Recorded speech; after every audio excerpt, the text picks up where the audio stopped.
core has definitely always stayed the same. We're friends with the same people that we've been friends with since we were 14 years old. He's still the kid from Tom's River. Frankie has an amazing support system around him. I like to say that I've been part of helping build this thing. I've been here since the beginning. And we have guys that truly believe in Frankie and what he does, how he does it, and how he trains. And, you know, there's tons of guys out there that say they work hard and I had this great camp and I did this and I did that. But there's so many guys out there that compete that don't know what hard work truly is. Steve's always been my mental coach. He still is today. He felt I had all the tools. He knew I should have been more successful, but he knew I didn't believe in myself, and I think that was the biggest thing. It's real tight. He's got that elbow crossed over the face of Edgar. Dave Santamaria wins a regional championship. The senior year, he placed fifth in the state, but he made a couple fundamental mistakes during the match that cost him. He didn't feel like coming back at a match, and he lost to a kid that he never should have. And Mr. Reed, he was just there. You know, he's that old school guy, he never let you feel sorry for yourself, and I think that's the biggest thing. You can't feel sorry for yourself because you lost the match. And then we took him out to the National Wrestling Championship to see what college was all about. And he really didn't want to do too much wrestling. So we talked him into going into the senior nationals. And then he said, well, what do you think, Coach? I said, I think you can win it, Frankie. I said, I think you can win it. Going into this tournament, I knew I had the ability to wrestle with anybody in the country at the time. But to believe that I could go there and beat these guys that are, being recruited by these big schools, I don't know. I don't know if I did. The first kid, I was actually a kid that was a 3-time state champ. I pull him first. I'm like, oh, great. This kid's a stud. I end up tech falling, And I'm like, wait a minute. I'm in this. I could bang with these guys.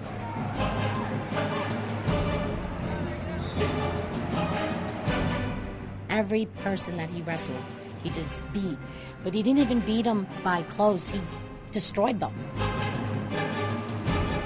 I think people were surprised that I was beating these guys. There's one kid that I think I wrestled in the semis. I was a 4-time state champ. Highly, highly recruited. I ended up majoring him, major decision him. That's it, come on. Finish it, get the 2. That's it, good. It was amazing that he got into the finals. But then, once again, he fell short. I ended up taking second, I ended up really just ripping dudes, But again, I took second. It's like, man, I was so close to the glory and couldn't nab it, Despite Edgar's disappointing loss in the finals, his impressive run in the tournament earned him a full scholarship to Clarion University in Pennsylvania. But disappointment would strike again the summer before college, when he learned of an injury that would require surgery. I had a herniated disc and a cyst on the other side, so I was pinching that nerve down my leg.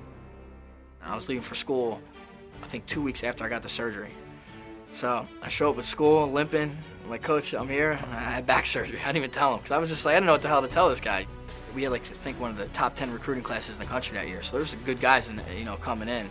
Everyone was, feeling the buzz and starting to train and this and that, and I just started training right with him.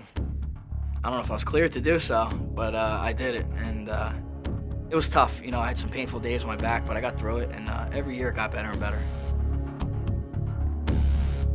Edgar went on to achieve an impressive 120 wins at Clarion, but heading into his senior year, he had still fallen short of his goal to qualify as an All-American.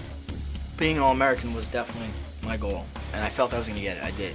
I was having a great end of the year. I won the conference tournament, which I never did.